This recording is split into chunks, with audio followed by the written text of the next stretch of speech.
Oh, we live. Oh, snap. I didn't even know. I knew we was live. No, I didn't. I didn't know we were live. I'm just sitting here. Because I told D I love the smooth grooves, and the smooth groove got me caught up, y'all. What up, America? What up, what up, what up, what up, what up, what up, what up, what up, what up, what up, what up, and what up some more? What's going on? Yeah, they caught your boy off guard. Listen, at Brooklyn Bears and Ball, we keep it 100. We keep it natural, even in the bloopers, all right? See, so you ain't got to have an edited version of our bloopers. You get them all right here in the live. So it's all good. What's going on, America? It's Brooklyn Bears and Ball Sports Show. We back. It's week 6. It's NFL. We got some fire games this week. It's week 7, but go ahead. Week 7, see, another blooper there. It's all there for you. You see what I'm saying? It's all there for you. But week 7, you know what it is? My Cowboys got a bye week, so, I don't even keep up with the weeks when we're not playing. But nevertheless, we here. It's your boy Rod. It's your boy Don. And we also have a special guest that's also with us today that we definitely can't wait to have. You know what I'm saying? He likes his little fins up kind of thing. So to give you some indication of who he's rooting for, all right, just so y'all know, he was born 4 years after his Fins actually won their very last championship in 1973. So he's on a serious drought, y'all, for sure.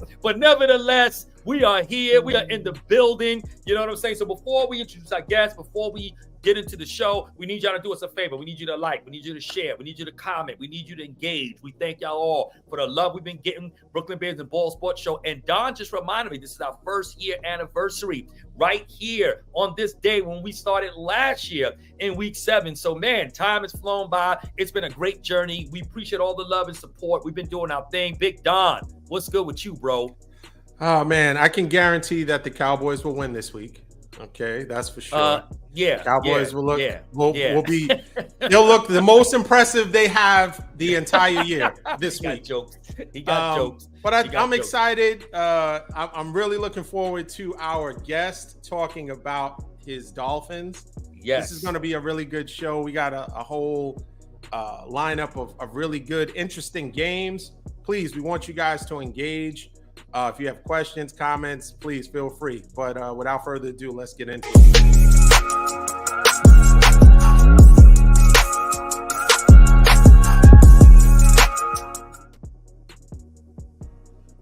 Okay, this is week 7. Very interesting week. Very interesting week. Yes. We have 6 teams on a bye. So for people that play fantasy football, this is kind of tough trying to juggle your players and jostle around your lineup to have a competitive team with such, really good teams on a bye this week. But we are very, very fortunate to have our guest, Corey Sally, today, which is going, this is excellent. He's a Dolphins fan. I mean, the Dolphin hat is coming through in 3D. But he's excited, and normally we always cater to our guests. We took this game out of the sequence that we initially had because let Corey tell it. This is the game of the week. Right? So we got Miami Dolphins versus the Philadelphia Eagles. I'm surprised Scrap is not on here yet. Maybe he's he coming in. not available, but he'll be on. So. We have welcome to the show, Corey. We appreciate it. Appreciate you guys. So we're gonna start off with our analysis of this game. Okay. I think Miami is a really good team. They've taken so many players from the 49ers. So they're like the southeast or southern Florida version of the San Francisco 49ers. Coach, play, running backs, you name it. So that's cool. They have duplicated or replicated a winning formula. I appreciate that. But I will say this. Miami looked really, really good. Now, we'll go back to this from last year. Miami looked unbeatable last year. We happened to be at the game where Miami faced the 49ers. At Levi Stadium. And after that game, Miami went on to lose, I think, 3 or 4 games in a row. So I'll say this. Miami is very similar to the 49ers, but they're the softer version of the 49ers. They are more of a finesse version of the 49ers. They're not us. You can duplicate but it's nothing like the originator, right? So the 49ers are the original form. What you're seeing is a softer, more diluted form in Miami. So I'll say this. I like the way Miami looked, but when they played Buffalo and they played a team, and we're not even in cold weather yet, right? Because Tua, we know that if he has time, and just like any other quarterback in the NFL, if you give these quarterbacks time, because he's highly talented, he has the fastest receivers, running backs money can buy, right? If you give them time, they'll pick you apart. But the only problem is if you put some pressure on Tua, that the availability of those receivers, Tyreek putting up the peace sign as he goes into the end zone, and Mostert running around and hitting 22 miles an hour, that stuff won't happen. So it's interesting to see how they fared against Buffalo. Buffalo made them look bad. They put up 70 points against the Bears, and then the following week after they lose in horrible fashion. So I'll say this. I think I'll tell you what my score prediction is later on after I give you guys a shot, but I definitely love the Eagles in this position. The Eagles are going to handle business, especially after Jalen Hurts threw 3 interceptions and looked horrible. And this is going to be a statement game, not only for the Eagles, but also for Miami. They've already had, once they got tested with a difficult team, we saw how they fared, but we'll see what they do this time. Last, before I pass it, Jalen Hurts wants some get back, because if I remember correctly, Tua replaced him in Alabama. So Jalen Hurts, this is his opportunity to get some get back, and he will get some get back. What do you guys say? Well, I'm gonna throw it over. I'm gonna throw it to our guest. I'm gonna let Corey jump in there. Okay. Go ahead, Corey. I'm gonna defer to you. Okay, Donald. Okay, here we go, man. Your analogy on us being a softer version, I agree to an extent. Definitely that can be a part. Offenses pretty somewhat similar in things they run, a lot of motion and stuff like that. But as far as with Tua, with the time, do you realize Tua has the quickest release time in the NFL? He holds on to the ball to the least amount of time. So be honest with you, when I see him holding the ball and he has too much time, that worries me. So you predicting that our offensive line has been top tier this year. That has been a real surprise. That has been the improvement. The most improved part of our team this year has been the offensive line. So I'm not concerned with the time. Tua only needs about 2.5 seconds, if that, to get the ball out, because you're not pressing any of our wide receivers. So we're running freely around the field. You don't want to press. I'm going to be honest, you don't want to press. My only concern for this game, per se, I really was upset that Philly lost last week, because I know they're going to come out with a vengeance this week. But I love our chances for the fact being our O-line is playing much better. I know Philly coming in a little banged up. I know Devontae Smith, he's not 100% totally. He's dealing with some ankle and hamstring issues. So him not being 100% could tamper some things there on their offensive end. I do feel Philly does have a good offensive line, but they can be had up the middle. And if I had to say the strength of our defensive line is the play of our two D tackles this year. So I feel like that if our defense has been a bend but don't break approach, really haven't been too pleased with it per se this year. But if I think anything you're going to see out of our defense is the 2 D tackles coming up the middle on Philly's offensive line. They can be had up the middle. Xavier Howard, he's going tomorrow. I like him on Brown. That's going to be an interesting matchup. As far as their defense, Philly's defense, their secondary suspect, hands down suspect. Their front 7 is tough, top 5 in the league. I give them that.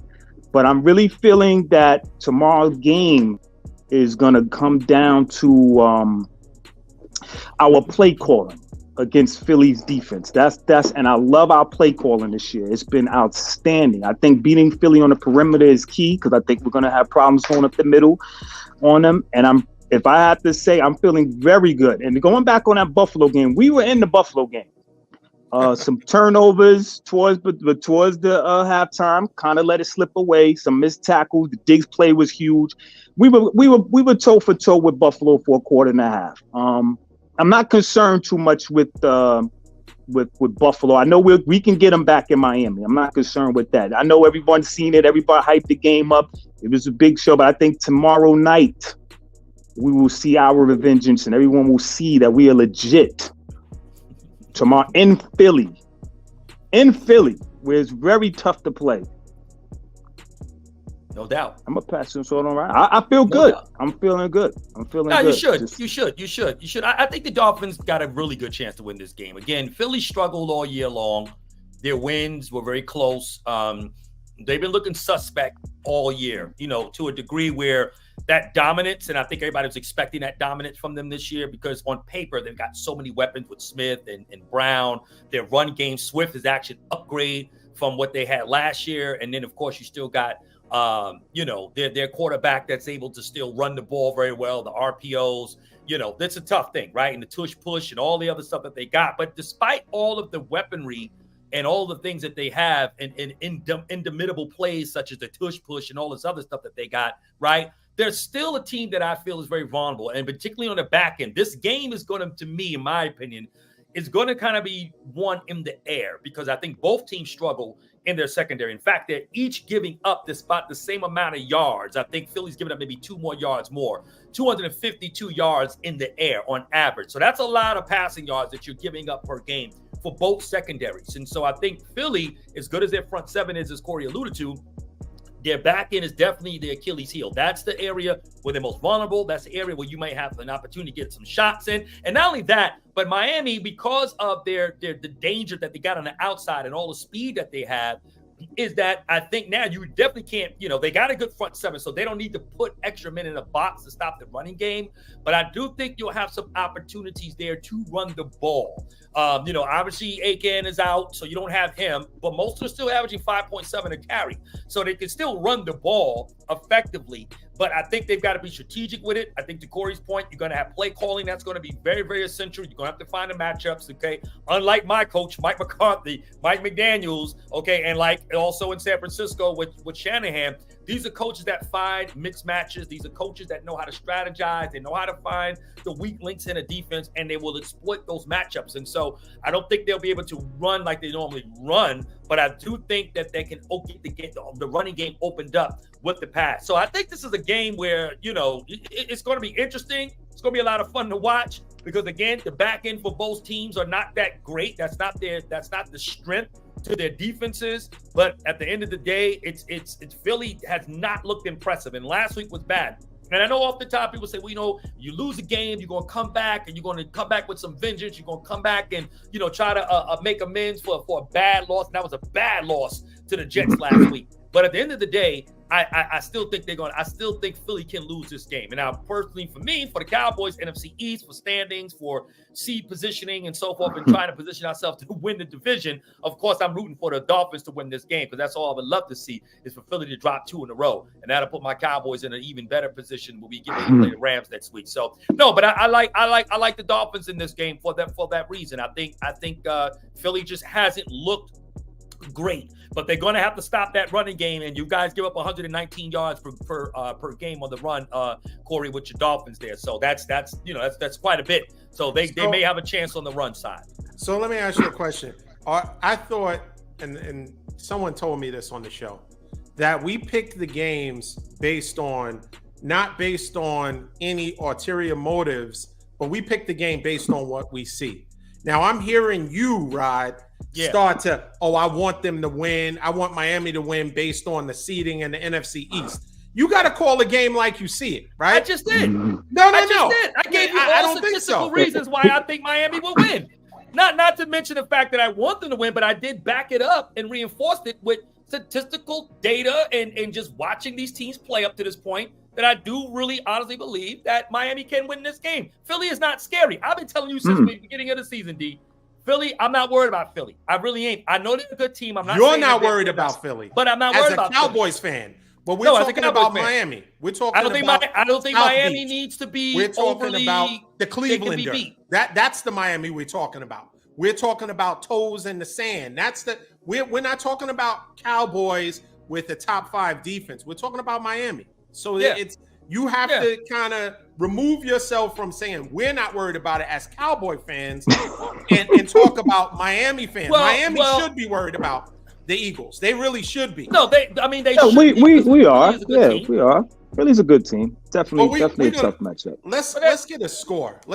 Corey, we'll start. And let me just, for the record, say this. The spread is the Eagles minus 2.5. 2.5. The over-under is 51.5, which is they're expecting some points to be put up. Mm-hmm. So Corey, what is your score of the Miami Eagles? And I feel tomorrow night, I'm gonna just give you a quick flow into the score for the final end. So I'm predicting, as I've seen through the weeks of Miami playing, we come out on fire first, go up early. I say maybe a 14-10 lead at halftime. And I think going in, I think what you're going to see here I'm going with 24-20 Dolphins. And I'm putting the game on Hurts to come down and score a touchdown with 3 minutes and coming up short. And I'm telling you now, I think I'm really big on our front. Our front four has been putting better pressure. We're one of the top 5 in sacks, and I think we're top 3 in pressures in the league. And I think in the past, the game with the Chargers came down to the last with Herbert. Pressure came from our front four. The New England game also, our front four slammed the door on that, got us the victory. I'm also up tomorrow. I'm going again with our front four. I'm telling you, final 3 minutes, our defensive pressure is going to pick up, and Philly is not going to score to win that game. I say 24-20 in a tight one here. And it's going to be some filling out phases throughout the game. It's not going to be big play here. I'm not expecting the 580-yard Dolphins tomorrow. I'm going more, say, maybe 380 per se. And I think honestly, our team has not really came up big on turnovers tomorrow, but I think tomorrow we do win the turnover battle. I think we're probably +2 in the turnover battle tomorrow. That's going to make a difference also in this game. So I'm going with 24-20 fins up, yo. Come on, let's get it perfect. Let's go. All right, perfect. I'm glad. Yo, listen, last time I saw Corey, we got to get Corey on the post game too when this is all over. Right. Yeah, definitely. Because I'm not running. You know how to reach me. You got the email now, Don. You got the email. Last time I seen Corey this excited was the first drive of the 49ers versus 49ers versus Miami. He was like, yo, all in my face. It's like, okay. Then after that, he just sat. Donald, that game was way closer to what that score predicated. I'm telling you. When Gesicki dropped that pass, it was close. Y'all kind of ran away in the final 5-6 minutes. They did that slant. Donald, you were hype on that slant. I was hype. First play. Donald, and it was in the fourth quarter. Let me tell you something. In the fourth quarter, y'all was only up by 1 score in the fourth quarter, and we had the ball. How much? And then when we didn't, you won by I think 15, 16 to 17 points. So how did we? But able to put up those points? But no, because see that when you had a pick 6 at the end, you had something else happen. Yes, you guys quit? No, I wouldn't say we quit, but I mean, we took an L. I put it to you like we took the L. I mean, but that was so last year. We here now. Last year. Yeah, we here. Rob, what score you have for this game? I want to say this real quick before I give my score, D. Did you notice, and this was staggering to me, I didn't notice, I think it was the teams that lost or played the 49ers, the next week, teams were like 2-25 or something like that. Yeah, something crazy. Teams don't after win they play after they play the 49ers. Yeah. So whether you win or lose against the 49ers, you're going to take an L the final week. That didn't happen to Dallas, of course, but we don't fall into those type of curses. But we were able to overcome. You just lose against us. Yeah. You don't necessarily have to go. We don't win the next week. Right. Right. Except in the playoffs last year, we didn't win the final week. We didn't play. We got eliminated. But no, I got Miami 32-26 actually, because I do think both teams 32-26. I think both teams are going to score. I do see the Eagles having success offensively though. I do, because of the run game situation there, And I know Corey you and I talked about this with Connor, who was our former left guard there, who's your center, and I think he's out tomorrow. So he's questionable. That front four for Philly, as we know, is very treacherous. So the thing is that they're going to get a lot of pressure there coming up that middle. That's why you got to be strategic with the right game. But I do think both teams will have success offensively. I don't, like you said, I don't think it'll be a 508, 580 game, but both teams will move the ball, and I think it's going to come down to that final possession there. And so we'll see what happens. But I got Miami on a one score victory. Okay, well, I'm a little far off from both of you guys. I do have the Eagles winning. Unlike what Corey says, I do think Devontae Smith is going to go off. I think he is going to go off because he has been removed from the injury report. And luckily for me, I just traded for him this week. Look at I don't know how you got him. I don't know how you got him. Hey, go ahead. I traded I traded a very hot running back. I traded Zach Moss for him. He's fading quick. He's going to be fading quick. Listen, we all know JT, that. I don't know. He must have made a mistake and pressed accept on the trade, and I don't know how that happened because my head shook. Well, let me tell you, what's going on. You'd be surprised. He was offering me 2 for 1 before. He was offering me Dallas's defense and somebody else. No, he was offering me Dallas's defense, and he was offering me 2 for 1 for Zach. He was 2 for 1 for Zach. Wow. Yeah, wow. And I didn't want it because I'm like, I don't want to have to drop my player because now if I take a 2 for 1, I gotta drop somebody. I'm like, nah, I'm good. So, long story short, I do have the Eagles winning and winning convincingly. Honestly, I have the Eagles winning 35-21. I think Devontae, although after that little argument on the sideline with Jalen Hurts and Brown about wanting the ball, I think they're going to, over the last couple of weeks, Brown has been getting a ridiculous amount of targets. Although Devontae has been getting targets, he just hasn't been able to capitalize on those. I think this week he's going to be able to capitalize. I would not be surprised if Eagles have 2 receivers with over 100 yards receiving. Swift is going to go off. And I think there are the turnover battle will be won by the Eagles. I think that they have to prove this is a game that they're going to have to prove because now people are questioning them because they haven't been impressive the entire year. And then to lose the way they lost to a team last week with the turnovers and all that stuff, I think that they're going to try to right the ship. And what better to right a ship with a 5-1 team? They're going to have to say, and people say this is a Super Bowl preview. It may be. I doubt it. I like the Niners to be in that NFC position, but we'll see what happens. But I do think that the Eagles, because overall, when you think about it, the NFC is way tougher than the AFC. AFC is filled, when you think of all, they have really great quarterbacks, but they're finesse teams.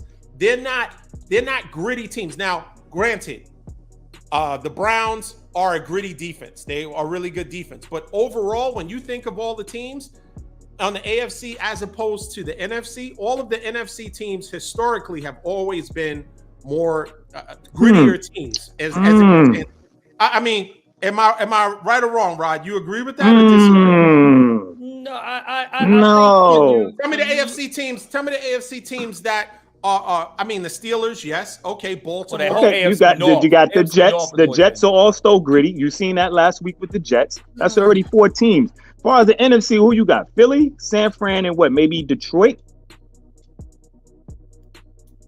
Okay, so we're not talking about Seattle. Seattle's gritty. We're not talking about the Rams. I mean the whole NFC West, except for the Cardinals. What makes the Rams gritty? I said Aaron historically. Historically, what? Good teams, or you mean just tough teams? Tough teams defensively. Historically, you got for us. You got Jets. You got Baltimore. You got Pittsburgh. You got the Patriots considered gritty. You got your Browns, like you said. The Bengals been pretty a gritty defensive we won't team. put the Bengals in that. We won't. Okay, No, so we won't. Okay. Will we put? This may be a long shot, but will we put Jacksonville maybe gritty? You know, Buffalo a little. Jacksonville seems to be gritty against Buffalo. Buffalo's had a good defense, though. Corey, you know Buffalo's gritty. I do know Buffalo. I've learned Buffalo is gritty, but I think them injuries gonna hurt. But they're still gritty.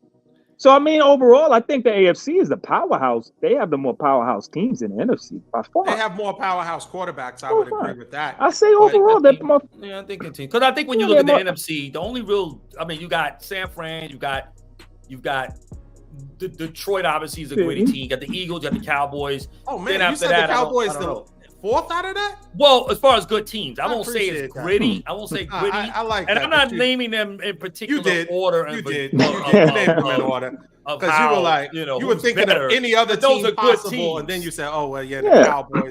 Yeah, you know what I'm saying? But those are the only 4 teams. Okay, so did I give my score already? Did I? You already. No, he did. He got his score. He said, I think about 35-21. He gave him a 2 touchdown win. He wanted to repeat it. That's all. He wanted to repeat it. No, I wasn't sure. Okay. I wasn't sure. I was leading up to it, but 35-21. I think the Eagles are going to handle business. And this is the thing that you always have to be concerned with. And I don't want this to happen. But if Tua touches his head at any point in the game, it's over. Did you not see the jitsu? You see the jitsu spin on Twitter? Did you see the roll? You seen the roll on Twitter? The way he let me ask you a question. He learned how to fall now, right? Yeah, he don't fall like a baby no more. Listen, he don't fall like a baby. I saw a lot of videos prior to the beginning of the season, right? How was how was Whichcourt doing? Doing all those slides. The Broncos quarterback. I can't think of his name right now. Who? Russell? Not Wilson. Yeah, not Wilson. Russell Wilson. Russell Wilson was doing all kind of sliding the ball and doing all kind of ab stuff and stretching and how does that? I think at this point, Russell Wilson may be trying to get hurt. He don't want to be there with Peyton no more.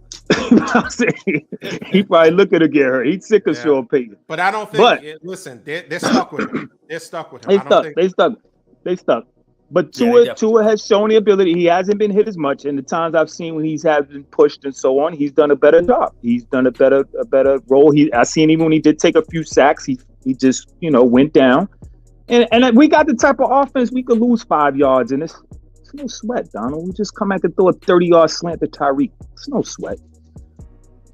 So when your team is not the way you're talking, it has no substance. It's if you're saying that's what you're banking on. No, I'm not banking. I'm just saying if it was to happen, Tyreek Hill, as great as he is, can be taken away. He can be taken away. What, by an injury? No. Okay, so much by game plan. Dramatically. Okay, but you can game plan. But we have other weapons, though.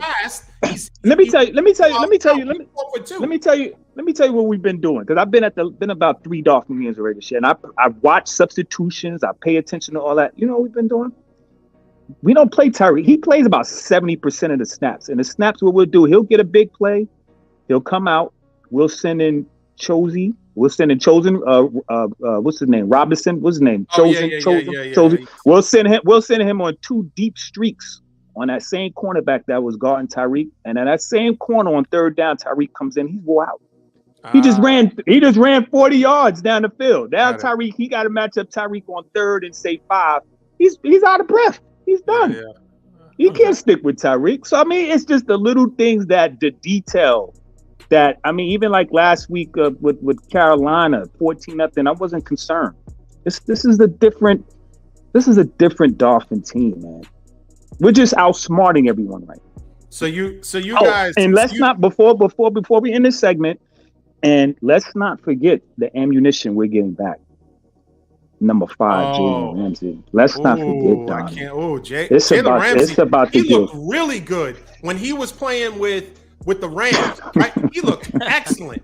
Oh, he looked good when he was with Jacksonville. Please don't tell me That was the last Let me time tell he you. looked good. Let me tell you what this does for our defense to have him and Howard at the cornerstones is going to make wonders for everyone else. I'm telling you, Eli Apple, he's a suspect to our defense backfield. I agree with that. But Ramsey coming back is going to be huge for us. I'm telling you, man. This dude is a dog. He's a great tackler. He brings some physicality to our defense, which we lack at times. You know what I'm saying? He forces turnovers. He's around the ball. That's what we need. I'm telling you, Donald. It's great things Every happening, man. corner is around the ball when the wide receiver catches the ball and runs past you. Everybody's around the ball. That don't mean, what does around the ball mean? Like, you know how? No, you have certain players who have a when knack Tyreek blows to past make people plays. and puts the peace sign up, That's those corners are around the ball. They're not stopping You got nothing, certain personnel defenders who just make plays. They just always. I'll give you a prime example, like Kiko Alonso. Right. Yeah, just a guy who's just always around the ball, makes plays. You know what I'm saying? He's not the most athletic linebacker, but he's around. He makes plays. You see what I'm saying? So Ramsey's going to bring that to our defense, man. And I'm telling you, it's going to change up what things Big Fangio can do. It's going to bring more blitzing to our arsenal, to our defense. It's going to be a beautiful thing. These next few weeks are going to be great for us, man. We get Armstead back and we get A-Chain back. It's going to be dangerous. I'm telling you. So let me ask you, where does Miami stack in the AFC as far as all standings? No, I'm just saying. Are they the top in the AFC, or do you think the Chiefs don't have it, or where are they? I would say right now. I would say if we play I feel we can beat the Chiefs. I would say we're the best in the AFC right now, Donald. And I'm a realist before a fan. I'm a realist before a fan, honestly. So I'll keep my answers. Right as of right now, I would say we're the best in the AFC. Even after the loss, the Buffalo is really gonna feel some hurt off of losing White, losing that middle. What's the middle linebacker there in Buffalo? He's a great middle linebacker. Yeah, I know he always gives us problems. Milano is, I think, is. Milano. Yeah, that is gonna come back. You can't fulfill them players, Donald. I'm telling you, that's gonna come back to hurt you down the line when we see them again. Kansas City, often they better find a receiver. I'm telling you now, one of them young receivers better start. They got Mecole Hardman and they got Rashid Rice. Mecole and of course Hardman, they have Travis Kelce. You got Kelce. You do have Kelce. So you do have Kelce. How do you stack up against? How do you stack up against Cincinnati Bengals? I'm not too. I mean, this guy he's not there yet. He's not 100%. Yeah. No, he's not 100%. Bengals don't. I mean, Bengals are coming along though. They're coming along. They're coming along. But there's still a team when you think they're there, then they're not there. So it's gonna take a longer string of wins for me to kind of feel confident in what they're doing. Okay. It's gonna take. Yeah, I would probably. They're still around though. So and then Baltimore. So Super Bowl. You guys are going to the Super Bowl. Okay. Me being a realist is me seeing how things been going on. I would say this year, my expectations to win the division and to make it to the AFC Championship game. Barring if we have the players that we have, Ramsey, we're saying Tua healthy, Armstead, everybody's there, AFC Championship game. Okay. Cool. I feel that's Rod said he don't want to go deep in the playoffs if he's not going to win it all. So that's good to hear. A different perspective. I'm a realist. Yeah. I'm a realist. I said I don't want to go. I don't want to. I want to be eliminated to get to the immediately. NFC Championship. No, that's not. I thought that's what you said. I thought you said I don't want to go deep if we can't win it all. I thought that's what you said. No. I'm looking for the Cowboys to at least get to an NFC Championship game. If we can get there, then I would say that's a successful season for us. You think that'll happen this year? Yeah, I think it could happen. It could happen. Why did your voice y'all change? in the NFC Championship? Why did your voice change when you said no? That? You get a little high pitch. You need something to drink. You got some tea. You got a little high pitch there. A little nervousness right there. Drink. Take a sip of Starbucks. There's no reason why your voice should change. You were talking like Barry White. Yeah, you was. And then you start talking like Phil Perry after. Like, yo, listen, there's no need to. Yeah. But all right, we'll see. It's going to be exciting, Corey. We definitely want to have you back after tomorrow. I'll be here. Game. Yeah, I'll be around. Please don't hide. And listen, will you still have that same energy? Yes, the same cool. hat. Yeah, Cool. I'm a man of my word. I'm a man of my love it. word, I love and we it. can analyze tomorrow night. I will tell you our I'd love rights. to hear the post game on this. Yeah, I would tell you our if rights and Dolphins wrongs. lose, I I gotta would, hear what he gonna say. yeah, I would give you some key intel or some play calls that we may have did through the game if they didn't work or if they did work, and you're gonna sit there and be like, okay, yeah, you're right. I see what you mean. Yeah, I'm not running. I'm here. Yeah, I'm like, yo, 35-21. Yeah, That's yeah, a I big do blowout. see that. I 35-21. understand that. You looking for a blowout, D? It's gonna be, yeah. I think they're going That's an to. audacious score, bro. I think the Eagles are pretty looking. bold. They're gonna look to run up the score. Because, So $100, Donald. That's what you go with. No, we're not. See, that's what I'm saying. I'm just throwing it out there. See, We're not because doing we gotta see that We're guy. not See, the doing that. money, Rodney. The We're not money doing always gives you. It's just the size. It's not even saying it's happening, but basically say if you had to put money on it. See, right, that always brings the truth out of what everybody talks about. You Oh, see what I'm saying? You be like, put money on it. Okay, the score: Eagles win 24-20, 24-21. You know, so it ain't gonna be no. He know deep inside it ain't no 2-touchdown win for the Eagles. He knows that. It's gonna be 2 scores. It may not be 2 touchdowns. It's gonna be 2 scores. I'm very confident in that. So you're saying I'm at very- least a touchdown in at the least- field goal? At least 10 point. Yeah, At least 31-21 now. 31-21. 31-21. Yeah. No, I think they're gonna put up 35. They're See, gonna. now his voice got high. See that? The Eagles are gonna put up Yeah. 30 points. No doubt Top about note. it. Took the top note. Right, exactly. Where the Sopranos at? The Sopranos. I was just listening. You remember back in the day, and this is off the subject. Remember when choirs used to want, like, it was a competition between the sections? Do you remember that? Like, you would hear, and they would be like, "Where the Sopranos?" The Sopranos would be singing, and then they would be looking like, okay, altos would be singing, and then the men would just be waiting for their part. Waiting for their turn. Right. Yeah, but Right. I say all that to say I am confident. But once again, this is not my team. This is not my team. When we did play you guys, we beat the brakes off of you. So I mean, where was all of that when we were sitting right next to each other? Well, I mean, the energy was there, but the at the end of the day, the energy was there throughout the game. I mean, I was still tuned in the game. When we make a good play, of course, you're gonna get excited when your team make a good play. But at the end of the game, I just say, the Niners is tough. I gave you props on the win. I didn't make up no excuses. You didn't. See, I didn't say. You know how you got some fans. You go to the game. Oh, if this guy would have played, he didn't play him enough. That's why we lost. This is what. No, I'm not one of them type of fans, man. I'm not one of them type of fans. But I do, like I said, in that game, it was a 1-score game, and then it got out of control. Crowd got into it. Y'all blew us out the breaks in the last 5 minutes of the game. So one last question I have, and then I'll pass it to Rod. The games that you have been to this year, has Miami won all of those games? Yes, we are 3-0. Okay, see that's the problem. That is the problem. Welcome to heartbreak and 808s. Your team is losing this weekend. Forget that. I think that. But these are all say games. I should have been at that game when Philly blows the brakes off you guys. Yo, if I was at that game, they need me. Like, you want to be a super fan.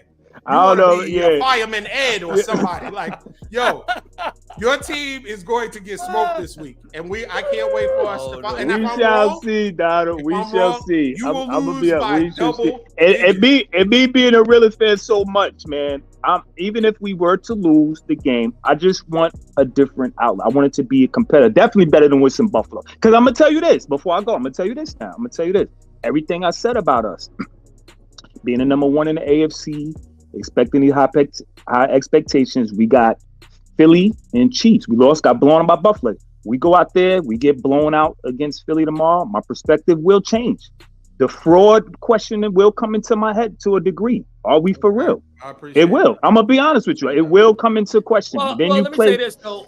But a blowout still have if your team is still very formidable and they're competitive, right? A blowout. Especially when it's a disappointing blowout, when you felt like your team should have been better prepared, like my Cowboys against the Niners. That was such a disappointing loss because of the effort we shown and the lack of preparation in that game. It definitely created a sense of urgency. Like last week in in LA was a must win. So like if y'all were to get blown out, right, by Philly, which I doubt happens, you got Kansas City the week after that. Is that what you said? Wait, 2 weeks after. 2 weeks after. We got New England, then you got. Right. So New England, you feel better you'll about be prepared yourself, for New England. Yeah. And No, I mean you win New England, yeah, but still, but you're not this gonna year, lose. You're not gonna lose to them like that. You're not gonna lose to New England. Well, Not to New England. No, you're not gonna lose to New England. No, you're beating New England, but going into Kansas City, I mean, you got blown out by 2 contenders already. I mean, it doesn't look good. It'll be 3. It just doesn't. It could be 3. Going into the Kansas City game, you like, okay, if this happens again, we are frauds. Like we are just totally winning off the base. Well, that would be. No question. I couldn't win. I'm glad that we're getting to this. I don't see that happening. Yeah, I'm a realist. You don't know when a breakthrough is going to happen, but it happened. And it took 39 minutes for this breakthrough to happen because, listen, there was so much bondage. When this first started, you were so, I mean, there was bondage. But now the breakthrough, because you understand, possibly in the next 3 weeks, you will have 3 losses from 3 contenders. And so that's not a good look. And it's not a good look. And it's not a good look. I'm gonna be honest. And I'll be here to chime in. I'm telling you, you hit me up, Donald. I got time. I'll talk. I'm just saying that I don't think it will happen. Losing them 2 games in blowouts. I will come in here and I will definitely say that we are frauds. But I don't see this happening. I want to see how Philly gonna bounce back after they take this L, though. That's what I want to see. They're gonna be under pressure. Yeah. They're gonna be in this. Gonna be a lot of question asking in. You play the Eagles in 2 weeks, right? The Cowboys play the Eagles in 2 weeks, right? Yeah. Mm-hmm. Yeah. No, I don't think it's in 2 weeks. Let me check the schedule real quick. But go ahead. I thought it was in 2 weeks. But that's gonna be. It's gonna be good. It's gonna be an excellent game. Shout outs to the Marvelous. Thanks for joining. Alvina, thanks for joining us. Yeah. It's in 2 weeks, right? Yeah. So yeah.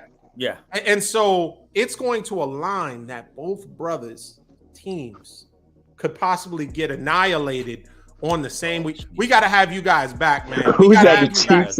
We here. He's playing the Chiefs. And you're playing, oh man. And is it in Dallas? Is it in Dallas or is it? No, it's in Philly. It's in Philly. Oh, it's in Philly. It gotta be. What is that? 4 o'clock game? They only beat us by 10 points. Everybody. Philly only beat us by 10 points last year without that. They only beat us with only 10 and we they were up 17-3 in that game. And then we cut the lead. It was 20-17 going into the 4th quarter. After they had that long drive with the run, they decided to run the clock and manage the clock from running the ball. And that's how they beat us. They barely beat us. And that was without Dak. Dak owns the Eagles. No, his record is stellar against the Eagles. So it doesn't matter. He owns the Eagles. If I remember that game correctly, they ran the last 7 minutes of the clock. Yeah, they did. They stopped. Yeah, so they dominated you guys. Before we traded for Jonathan Hankins, we were bad. Oh, Hankins. We really were. Hankins made a difference in our run stop. Oh, yeah. Hankins. Definitely made a difference in that midseason trade after that. Yeah. Hankins made a difference. Hankins made a difference. What a difference. Hankins made a difference. All right, man. Yo, thanks for joining, Corey. We appreciate y'all, man. Appreciate y'all. And tomorrow night, let me know what it's good. Y'all know how to contact me. I'm gonna hit you on the text during the game. Yeah, you know how to find me. Y'all know how to find me, especially on Twitter. He knows how to find me. Or I may call you, and if I hear the number you have reached is no longer, it's been disconnected, whatever, then I'll know. I'll know. When we up by, when you see when we go through Alvina. See, Alvina, you'll see the other side of what I do here. This is what I deal with on the other side, Alvina. Right. Go ahead. Yeah. That's once again, share, subscribe. We love having you, Corey, man. Much love. Appreciate y'all, fellas. Appreciate y'all. Appreciate y'all, fellas. Great job. Yeah, we appreciate that, man. Thank you. Anytime. Just one thing. That fins up. It's in lowercase. That already lets you know defeat is coming. Fins up ain't even in. You know what, Donald? And I thought about that when I typed it. It's too late. It is too late. You can change it right now. You can change it right now. It's too late. But tomorrow night, it'll be all caps. Tomorrow night, it'll be all caps. Tomorrow night. All right, fellas, y'all be easy, man. All right, brother. All right, no doubt, y'all. All right, bro. Be blessed. Peace. Oh man. Shout outs to Corey for being on the show. Excellent, man. He represented our first guest. Yeah, first guest of the new year. Okay, let's talk about real quick. We got some other lineups. Let's do a quick recap. Cowboys and Chargers. You had mentioned a little bit about the Cowboys. It was a must-win after getting blown out by the 49ers the week prior.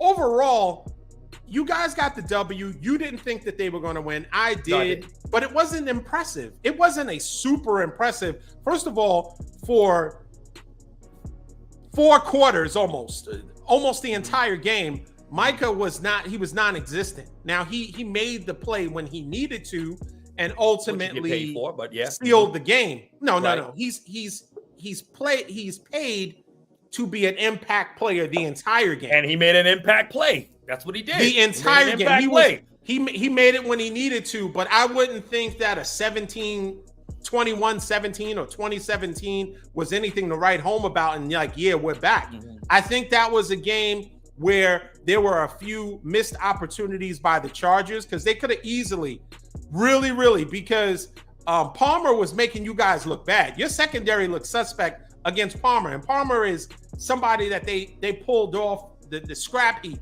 He was a third string. If it wasn't for Mike Williams being injured, Palmer probably wouldn't even make the field or very limited. And they made Palmer look like he was a real deal top-notch player. We gave him that, but go ahead. We gave him that. Yeah. So cool. You guys got the W.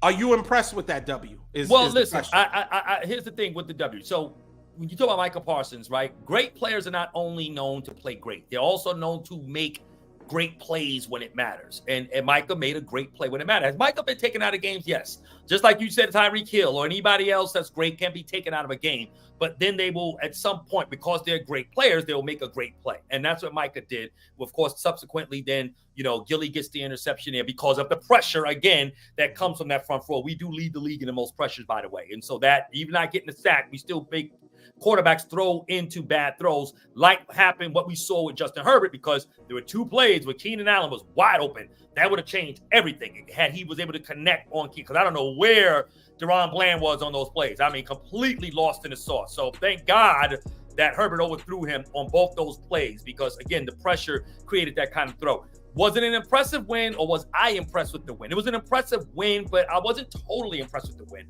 But I have to say, I did extrapolate some good plays or some things that I liked about what I saw. Number one, Dak balled in that game. Here's what I mean by that. He used what we've been praying for. All Cowboy fans, all Cowboy Nation. We said, when will Dak go to the next level and go back to using his legs again? Because as a modern day quarterback, you got to be able to use your legs at times. And I mean, he avoided so many sacks. Even though he got sacked 4 times in that game, 5 times actually. And the O-line looked bad. I'm gonna speak to that in a minute. You said only? No, 5 times. No, I say only because it could have been 10 had he not gotten out of those frays that he was in. So he avoided pressure very well, moving out of the pocket. And Dak throws the ball extremely well when he's out of the pocket. He's very accurate when he throws out of the pocket. And so and this is why I don't understand why Mike McCarthy doesn't use more plays to move the pocket intentionally to get Dak out on those throws. But again, Dak said, and the conversation all week was, did Dak just say, look, bump what they're calling. I'm coming out of this. I'm going to create my own thing of something, whatever happens. I'm going to will this team to win offensively. And he did that. Now, the problem is I didn't understand why there was 11 targets to Michael Gallup and you only connected 3. Michael Gallup gets 0 separation. Zero separation. He gets about as much separation as our screens are right now between him and the defender. So he gets no separation. So I'll tell you why. Keyshawn Johnson brought this up, and I think I sent it to you. If your secondary receiver is getting 10 targets a game, they really have doubt about their number one. If they have a number one. That's cap. No, it is. No, it makes sense. It makes sense. Let me ask you a question. I'm going to tell you why that is, but go ahead. I'll tell you the real reason why that is, but go ahead. Do you think that, let's see, Gabe Davis, you think Gabe Davis is getting 10 targets? Not at all. Not at all. And what's his name? Diggs isn't? Not at all. So what do you think it is? Well, here's the thing. We can go through all number ones. The stubbornness of Jerry Jones. This is the thing. When they asked Jerry Jones, when CD was very upset last week after the 49er loss, he complained all week long, and him and Dak had to have a one-on-one private conversation about him getting the ball, right? And even Dak came out because he pretty much regurgitated what Jerry said, right? We want to spread the ball around. We don't necessarily looking to try to get one guy. We're trying to get the offense. It's an entire offense we're flowing. Just paraphrasing what their comments were, okay? It was a bunch of crap. What that showed is that, again, Jerry and his stubbornness, because the same thing happened with Dak. With Dez. When Dez was complaining about the ball, that's why they let Dez go, because they felt there was too much pressure on Dak to try to force it to Dez, right? And so that was the problem that you had.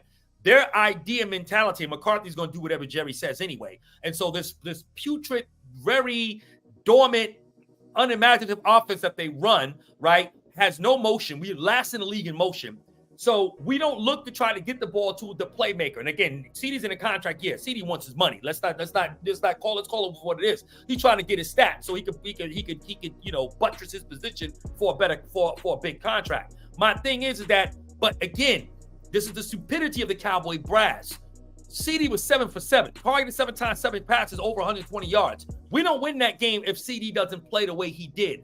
Gallup is, actually, I hope we trade him before the trade deadline. We can probably get some help on defense or something like that. We can trade him.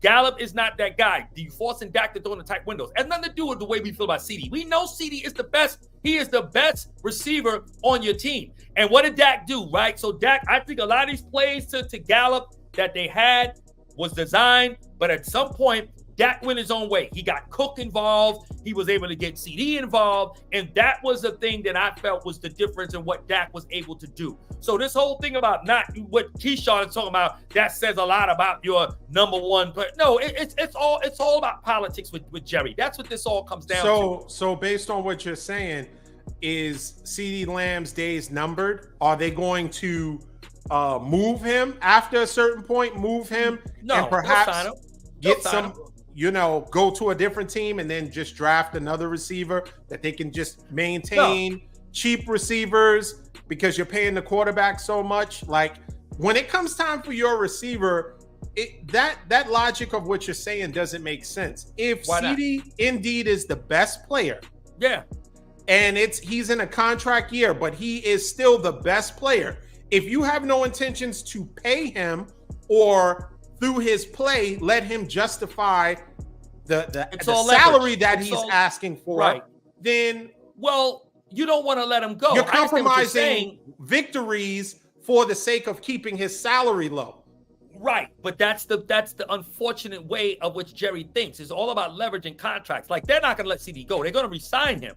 But to what the market is going to say and what they think they should be signing CD at to try to save, right? Because you got to remember. Well, this is not a running back. This is not the running back market. So you're not going to be able to suppress wide receivers, but so much. Wide receivers is getting paid. Well, they're going to get paid, right? Exactly. But if CD only ends up with 68 catches this year, right, for like 900 yards or 800 yards, then that's not going to look good, right? So, and then it's going to be a whole thing. Well, you didn't target my guy, right? CD's agent is going to push back on that. So, but that's the whole part of what Jerry did. He did the same thing with Zeke, but he lost. He lost the battle because when Zeke wasn't there, at the end of the day, at that time, particularly, Zeke was making Dak. So you weren't able to do what you. That's why Zeke actually messed it up for everybody, because the Cowboys eventually gave in. And Jerry wanted to play hardball. He did it even with Dak when he was negotiating his contract after the franchise tags and stuff like that. But at the end of the day, they wind up overpaying. Overpaying. It's better to solve it. And if you have no desire to keep them, then move them, right? But if you ultimately are going to play chicken with someone that you ultimately want to keep, time is on their side. Because even if you franchise tag them, you're going to franchise. Even if you say, hey, CeeDee Lamb will franchise him, that's still probably $15 or $16 million. Well, he has another year on this because this is his 4th season. So I think he has a 5-year deal. They could pick up his option, but he's going to most likely hold out if they don't offer him a new deal. So he'll probably hold out next year, and that's what's going to end up happening. And then so now they'll have to battle it out that way. You know what I'm trying to say? So they'll either lose him for the year, and then he'll be a free agent at that point, and then either they can tag him or whatever might happen at that point. So that's the whole thing. Trust me, Jeff. Listen, I'll say this and I'll throw it back to you, D. You can take us where you need to go after this, but I'm gonna just say, at the end of the day, that's the unfortunate part about being a Cowboy fan under the leadership of Jerry Jones, because Jerry doesn't care about winning. It's all about leverage because the brand takes care of itself. Nobody has a bigger brand in football than the Dallas Cowboys. It's simple as that. We could be 1-15 and we will still have the most ratings, merch. Our team is going to have the highest valuation of any sports franchise because it's just the Dallas. And Jerry knows that. So it doesn't matter to him. He's all about getting butts in the seats, merchandise sold, money being made. Now, ultimately, winning a Super Bowl would help with that. But at the end of the day, That's just not what it is. And then Jerry wants to try to win it his way. And that's the other problem. His way has not worked. That's why you're not going to see a McCarthy probably go. If he does, you're going to hire another whipping boy type of coach again, because again, Jerry doesn't want to have another coach get the credit like Jimmy Johnson once did. So yeah, but to answer your question, good win by Dallas. I thought it was out by Dak. It was really good. It was unfortunate though that we didn't take a more advantage in the passing game though. If we didn't have so many targets to Gallup, we really could have went over and above, because he was 100% with Cooks, 100% with Ferguson, 100% with CD, and he was only a deficit in percentage wise was with Gallup, and we could, because they have a bad secondary, that is the Chargers. So we should have done. But I'm upset. The offensive line is trash. All 5 starters 2 weeks in a row did nothing. They was trash against the Niners, trash against the Chargers, gave up 5 sacks, couldn't run the ball, poor blocking assignments. We were looking at the film this week, D, and it looked bad. Tyler Smith I can't was out of believe place. that. It was just bad. So our offensive line is trash right now. Trash. It's not top 5 as anybody would say. And I'll say this: if a team, if you are saying or trying to rationalize that we only took 5 sacks instead of 10, your team is in trouble. Your team is in trouble. Well, I mean, that's a troubling spot. I won't say our whole team is in trouble, but it is troubling in that aspect of our game. Right now, Dak would have gotten sacked. If Dak didn't use his legs in that game, Dak would have went down at least 10 times that game. It was easy 5 sacks. And that's bad. That's bad. Yeah, that's it's bad. It's bad. So the blocking was horrible. Yeah. It was horrible. Yeah, it was really bad. So blocking. I think it wasn't a great win, but it was a necessary win, in my opinion. I don't think it was a great win. I thought it was a necessary win. It was necessary. Did just enough. By the skin of your teeth, you guys got that W. But a W is a W, right? W. You can only play more, so that was good. Yeah, Eckler did nothing, so you know what I'm saying. His first game back, he didn't do much of nothing. So congrats. Let's talk about really quickly Detroit versus Baltimore. So this is a team that you're fearing that you might have to play in the wild card because you won't have the number 1 seed. Detroit's quietly. People are propping Detroit up because Detroit has been trash for so long. So people are looking for Detroit to be this, Dan Campbell's done a great job. And Detroit's defense is good. Yes. Jared Goff has been balling out. I mean, they have great receivers. They have so this is, it's almost taken most Detroit fans a lifetime to see their team align like this. But I do think it's smoke and mirrors. I do think, to a degree, Detroit is going to go as far as Jared Goff takes them. And it depends if they are able to play in a controlled environment, i.e. a dome, or if they're able to play in the elements. Unlike other teams where certain things travel, their defense. Now, Detroit's defense has been great. But I think they're stepping it up because they're playing Baltimore, and it's on the road. And so Baltimore is a 3-point favorite, and the over-under is 43. This is going to be a test for Detroit because are they going to be able to contain Lamar Jackson? Now, granted, all of the receivers except for Zay Flowers, have not measured up, right? Because we thought that Odell Beckham was going to be, a godsend to Baltimore. And he's ankle, and it's all about what color his beard is going to be for the week. Nothing football, right? It's everything else but football. So we'll see what that so far has been a disappointment. For whatever reason, Baltimore, they're still limited to pretty much 3 players. Mark Andrews, Lamar Jackson, and they have Zay Flowers. So. But I do think they are gritty defense. I think that they'll be able to put pressure on Goff, and we'll see what he does in pressure situations. He's one of only a few 5-1 teams, so we're going to see how great he measures up. This should be a pretty good game. I do like Baltimore to win. I think Lamar Jackson is really. I think when 2 teams play and they have really good records, I think there's going to be a push for these players to really try to show out. So I think Lamar Jackson is going to really push it and really try to make a statement. What do you say? Well, I'm gonna tell you the truth. We got two really good defenses, as you said, and Detroit's defense against the run is really good. They only give it up like 65 or 66 yards a game, okay, on the ground. So they're really good defensively. Now, in the air, they're not as great. They give up about 242 yards in the air, so that's not great. Okay, so you can kind of pass to them. But Baltimore only throws, they only 197 yards a game that they add, 208 yards that they pass in the air per game on average. So Baltimore still offensively is not great. Okay, I mean, they're not to me, and they never really been, right? It's always been Lamar's legs, right? Again, you talk about Detroit only going as far as Goff will lead them. Well, obviously, everything is centered around the success and the play of Lamar Jackson. I actually like Detroit in this game. I think Detroit can win this game.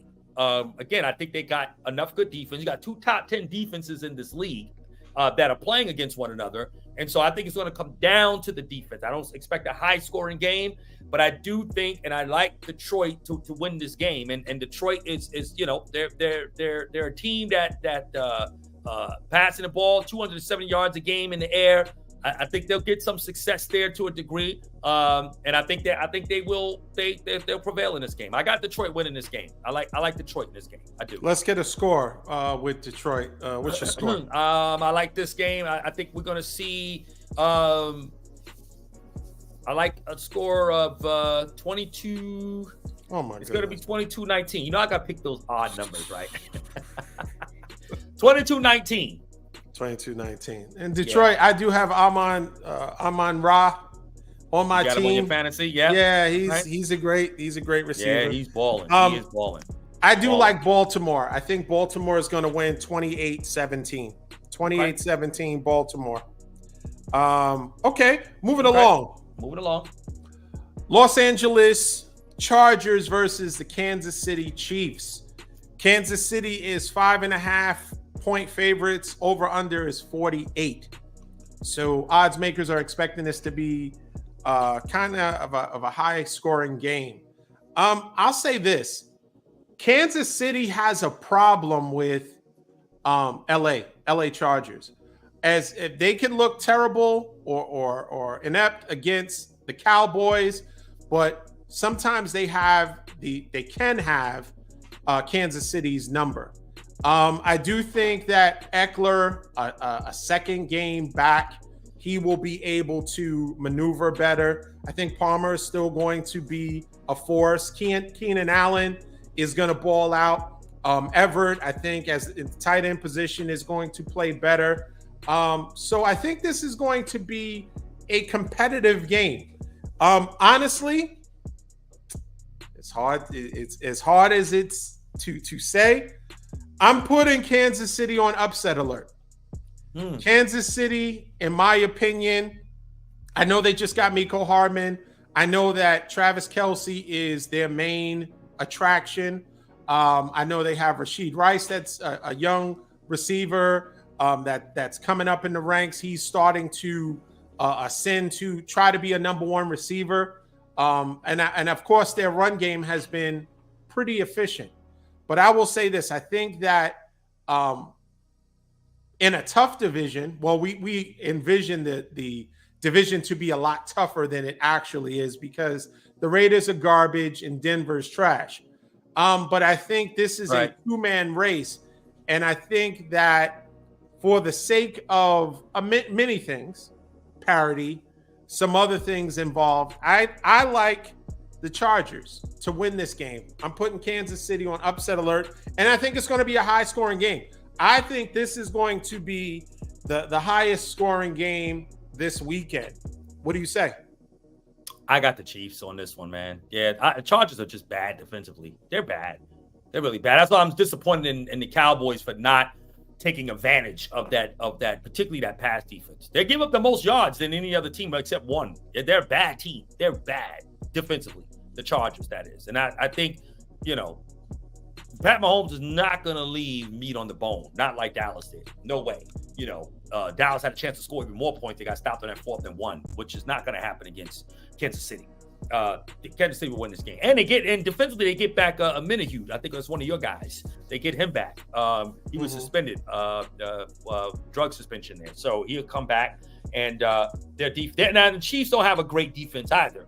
But I just don't see them losing to the Chargers.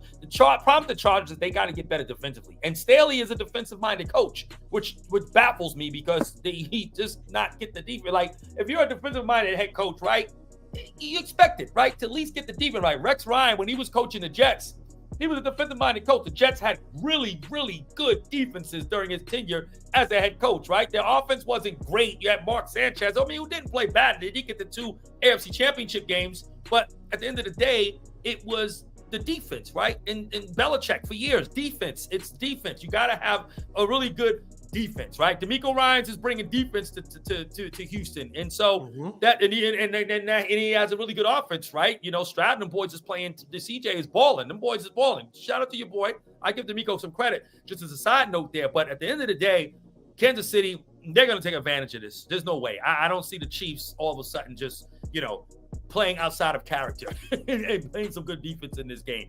Eckler could play well. Second game back, gets a little rust off, knocked off. Didn't get that done against Dallas, but maybe he could play well against the Chiefs. But I don't know. I think I got to add that in. But yeah. I think the Chiefs will. I think the Chiefs will win this game. Honestly. Okay, let's get a score from you. I like the Chiefs. It's gonna be 35 to. It'll be 35. 35-27. 27, Kansas 35-27. Okay, I like the Chargers. I'm gonna go with the Chargers 20. Let me see. 28-24. 28-24? Yep. Okay. 28-24. LA Chargers. Last but not least, okay. Monday Night Football. Prime time. San Francisco 49ers versus Minnesota Vikings. San Francisco is a 7-point favorite. Over under is 44. I'll say this.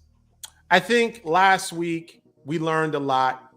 We dealt with adversity. We took a loss that perhaps we shouldn't have taken. But I think it's good. If we're going to take a loss, better to take a loss early on.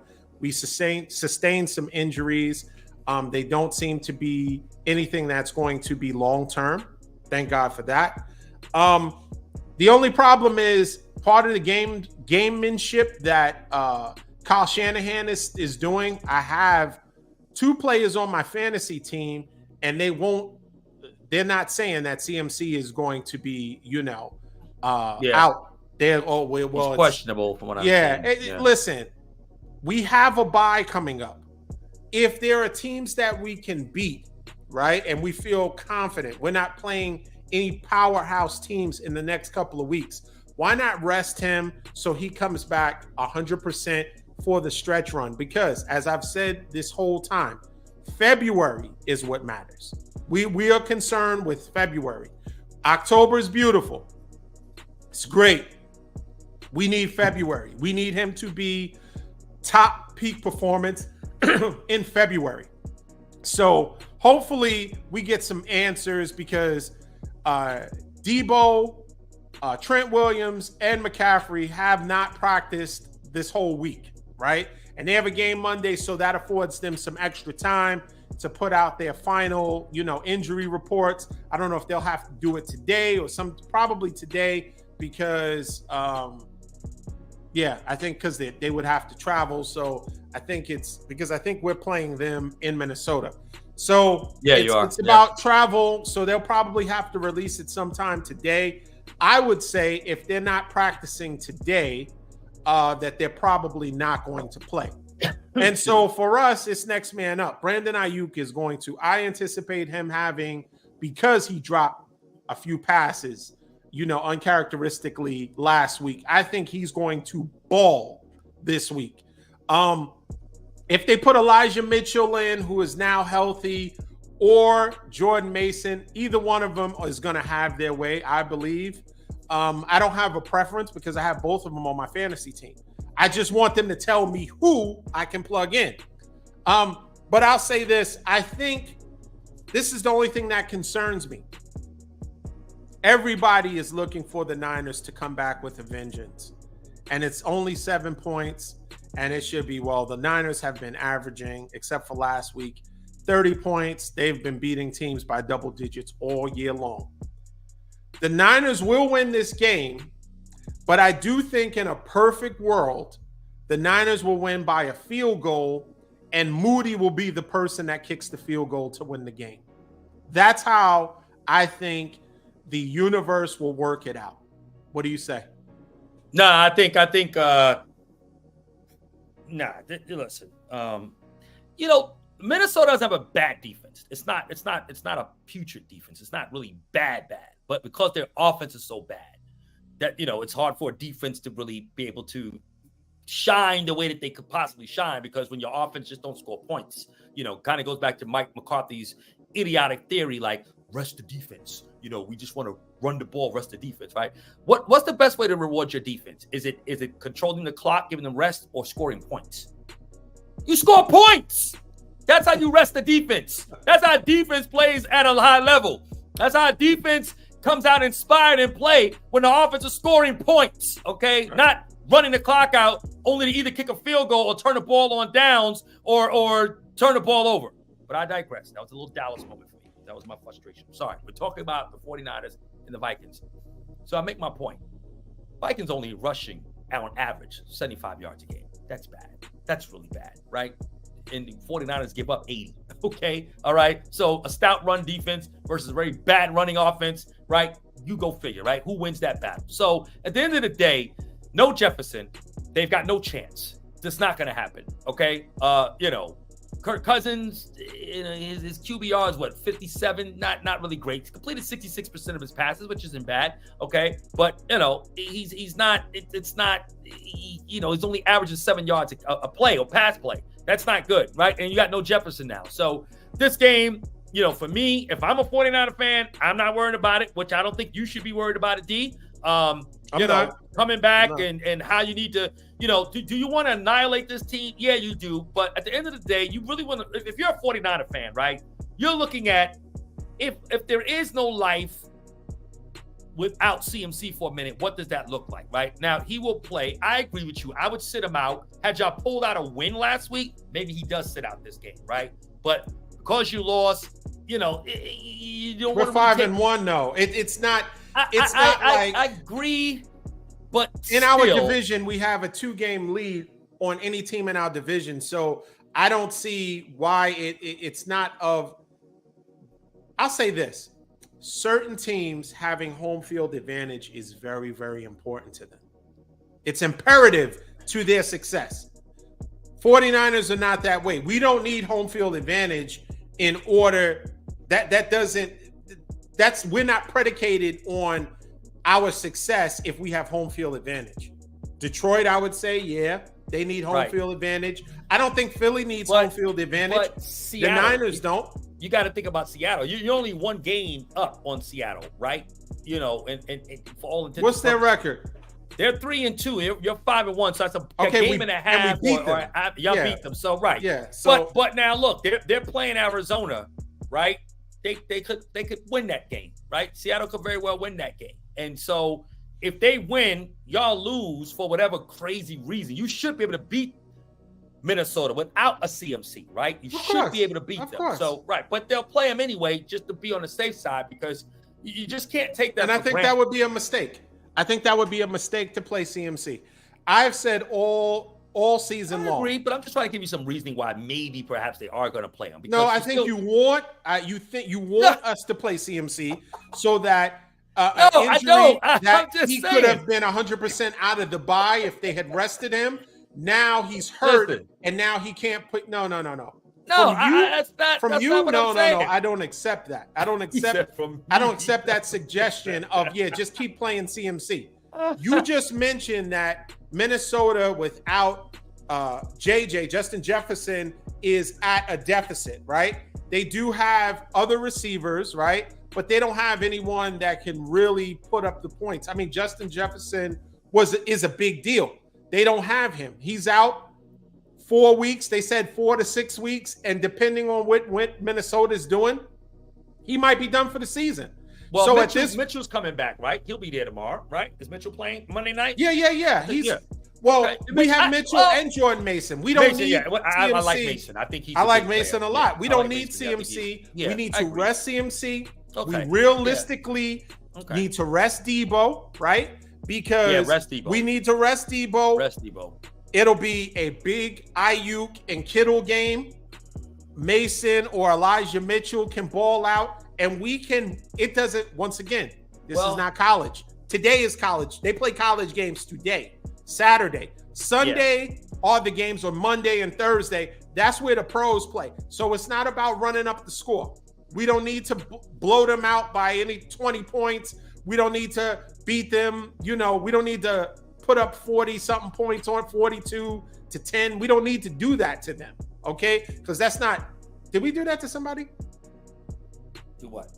42-10. Not that I've seen recently, no. Okay. We don't need to do that, though. I say all that to say we don't need to put up 42-10 on anybody. All we need to do is get the victory and get out of it healthy. That's all that we need to do. And so CMC, he needs to rest. Well, we've said that all season. He needs. I tell you this though, D. If he rests, right, which he most likely not, but I agree with your point because you got Mason, you got Elijah Mitchell. They should be enough, right? Yeah. But what will be interesting though is we'll really now kind of get to see what Brock Purdy, I think, is all about, right? And that's why I don't want CMC to play. Okay, I don't. All right. You kind of want to see what Brock can do without some formidable weapons like Debo and CMC, and see what kind of game Kyle Shanahan calls. You know what I'm trying to say? So I'll be interested in seeing that. So yeah, I think if I'm a 49er fan, this is a game where you get to look at some other spots concerning your team, right? You get a chance to see play calling, what it looks like without these guys. We got other receivers. Well, is Greenlaw playing? I saw that he's questionable. He's questionable. Hopefully he's coming back. If he plays, that's going to be a great addition because I don't think his injury was something that was going to be anything long term. But that would be very, very beneficial because Brock Purdy's not going to turn the ball over, right? That's not really what he does. And that's just what you said. He's got 5 fumbles. He can fumble the ball. How many did he lose? He lost 1, but it's still a fumble. You can still make him. Fumbling the ball, no matter recovery or not, is not a good thing. You don't want to be a fumbleitis type of guy. No, I get it. I get it, but it only counts. It's not good. Listen, if someone, okay, we're basing it off of what you have, right? What actually has taken place, right? Okay. If the fumbles occurred, but he didn't lose the fumbles, right? He fumbled the ball. He only really lost 1 fumble. Because now I've heard you try to dissect Dak's interceptions. Well, it was really off the receiver's hand. We only go by what is actually counted. Did he fumble the ball? Different, though. Now, fumble, interception that's not on the quarterback versus a fumble, even though it was recovered by the offense still.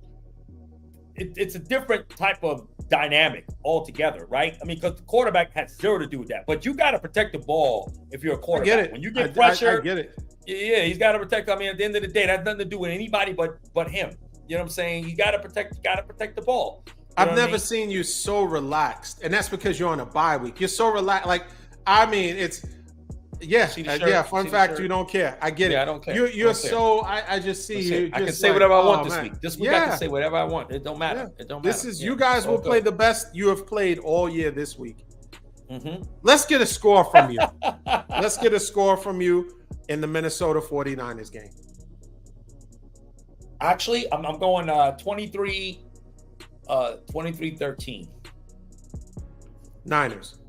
Niners, and I am predicting a defensive touchdown for the even though they're bad defensively, but I'm going to predict a defensive touchdown for the Vikings because their offense won't move. Their offense is not going to do nothing. Really, it's not. So I think they're going to get. I think it's going to be a fumble. Do you think Brock Purdy is going to be? Brock Purdy is going to keep them in the game. Yeah, no, I don't even think it'll come on Brock Purdy. I think Jennings or or somebody, you know, they're gonna just lose the ball. It'll be a fumble. They'll get hit and they're gonna lose the ball, and it won't be on Brock though. That's just what I believe. And they're gonna be down in y'all gonna be on your side of the field, deep in your own territory, and they'll get a fumble recovery and they'll score a touchdown. That's it. But it won't make a difference. Y'all will overcome that because 23-13. 23-13. Okay. 23-13. I'm going to go with a 27-21 Niners.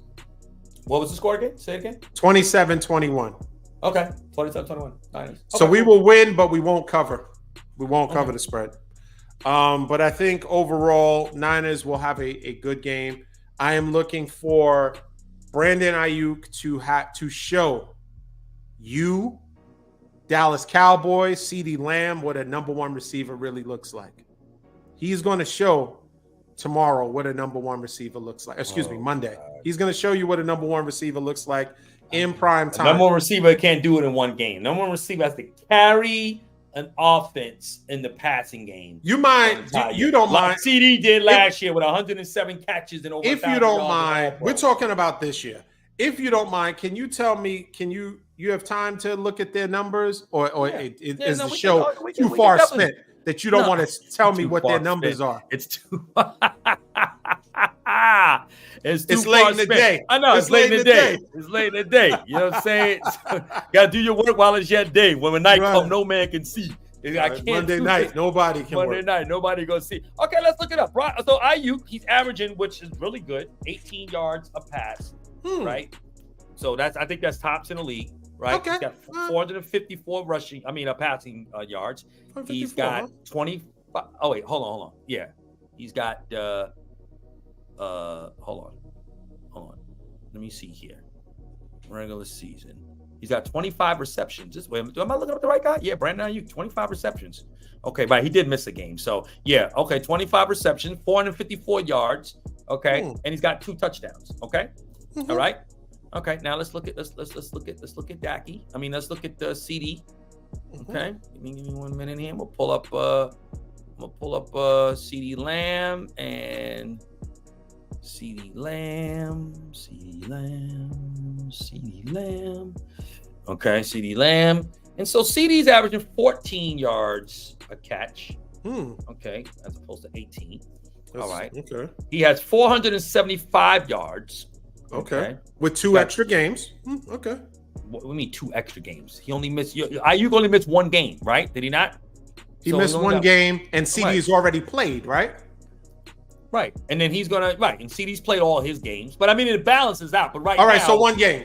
He missed 1 game. Okay, got it. One game. He's got 34 receptions, and then he's got 1 touchdown. Okay, yeah. Okay. So now, let's look at this though. Let's be fair. Now you got to look at a whole nother. You got to go to second level stats in order to make this better. CeeDee's got 42 targets, right? 42 targets. Let's just be fair. 42 targets. Let's just be fair. 42 targets. Ayuk, on the other hand. Again, he has missed a game, but he's got 37 targets, and that's what a game missed, okay? So you're talking about 6 targets roughly on average per game.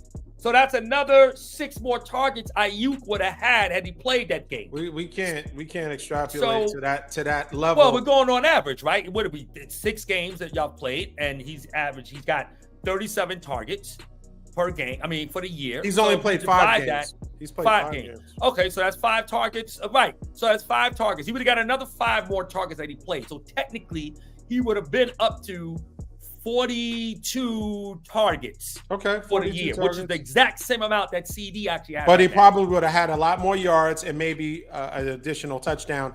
And he's 4 yards per play greater than CeeDee Lamb. That's significant. Okay, but that's significant. Okay. But you got to take it into account though, D, right?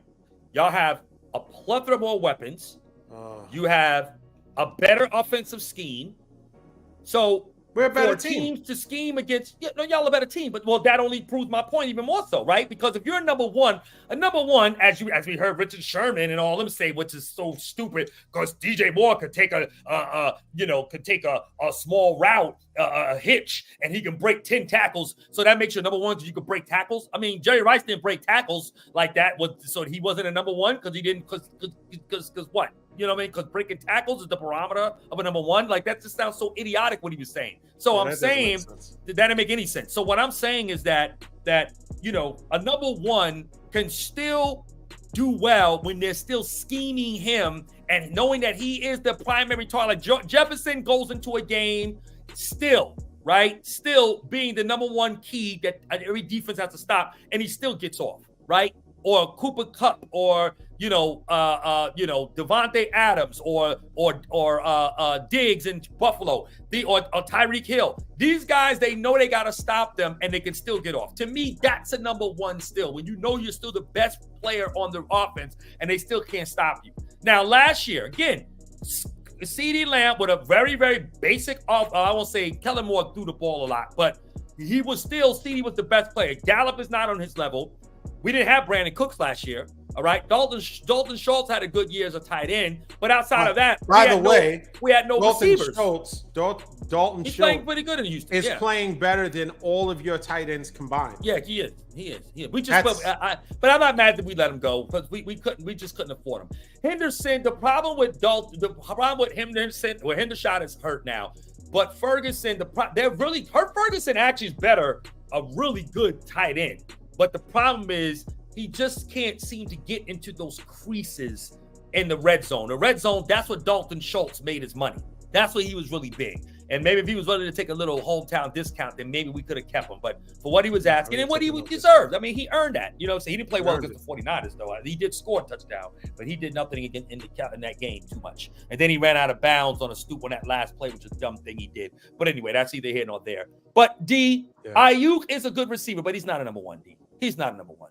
You got too many weapons. You got Debo. You got CMC. You got way too many. You got Kittles. You have other all-pro position players there. It's no way. CD doesn't have that. Pollard is averaging a whole yard per carry less this year than he did last year. Okay.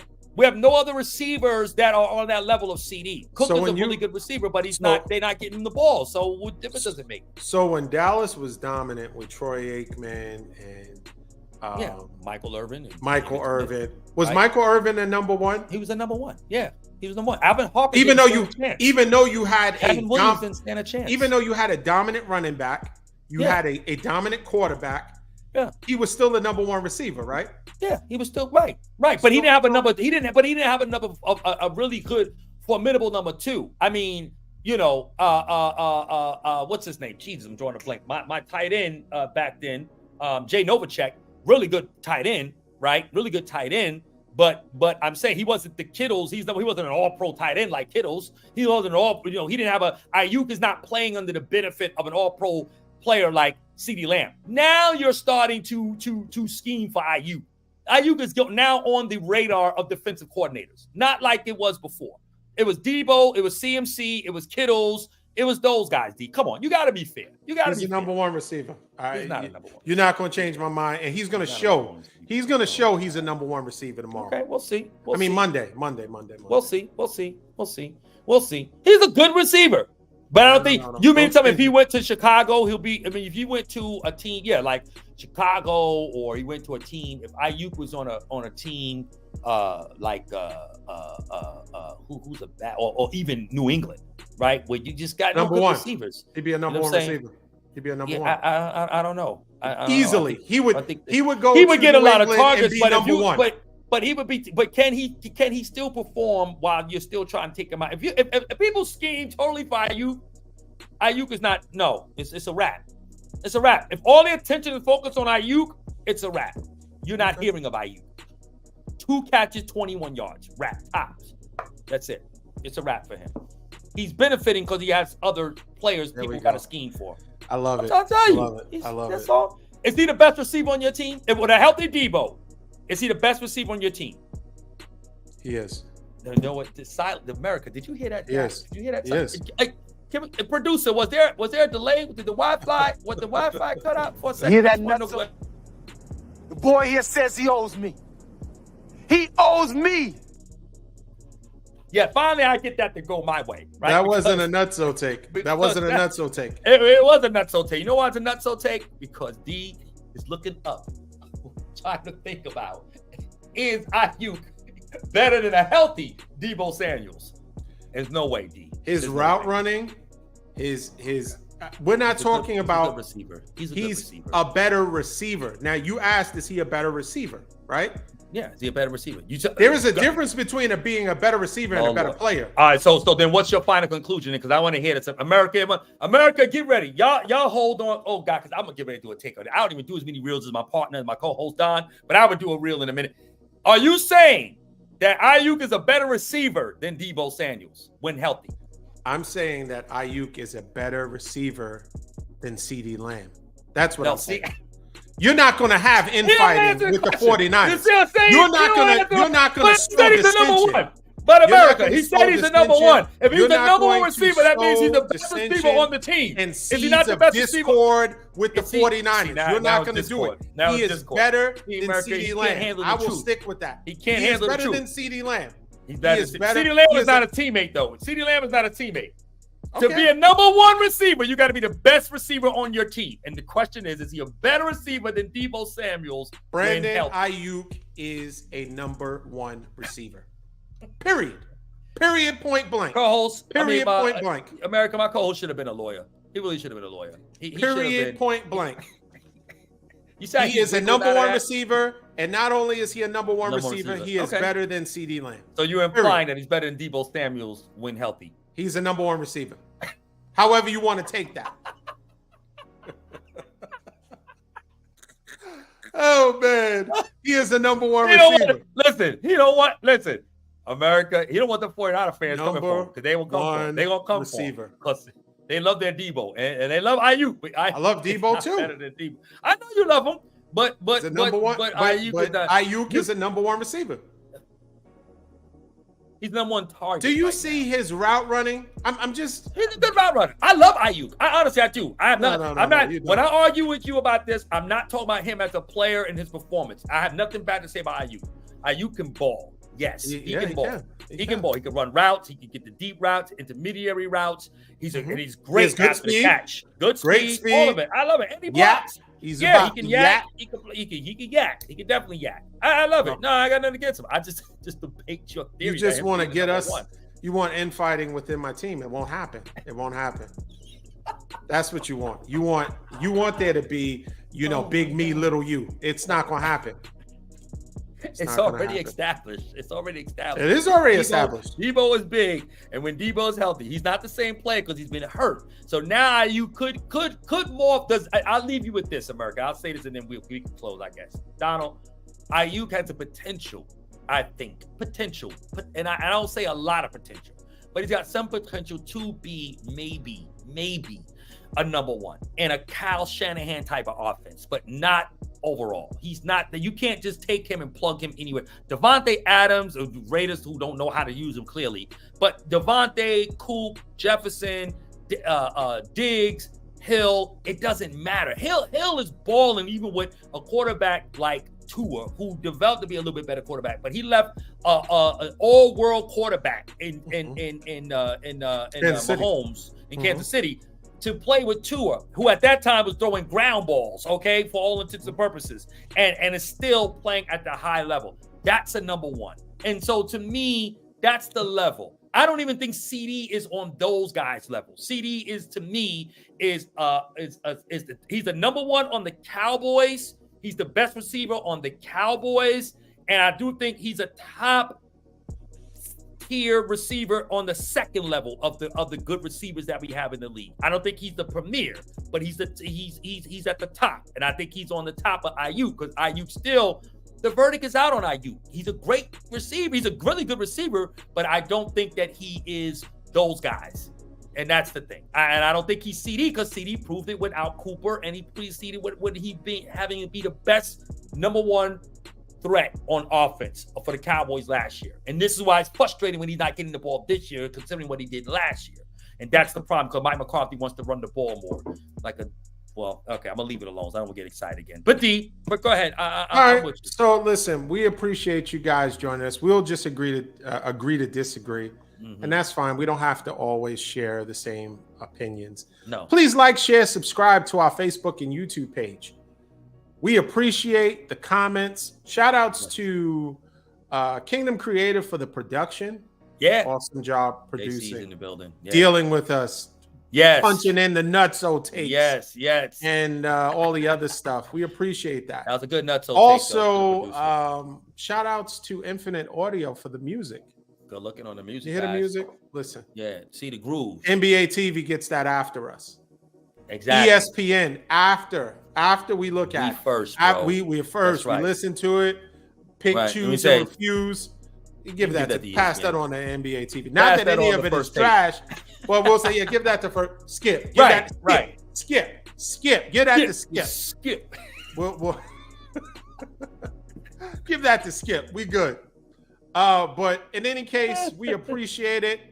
This is going to be real interesting. Shout outs to Corey for being on the show. We appreciate our guest. Had him on. He did a Awesome good job too. You Corey did did an his thing. excellent Yeah, job. Excellent good job, Corey. You Good represented the Fins. Yeah, he did. Lowercase Fins. He did. But in any case, thanks for joining us. Until next time. Peace.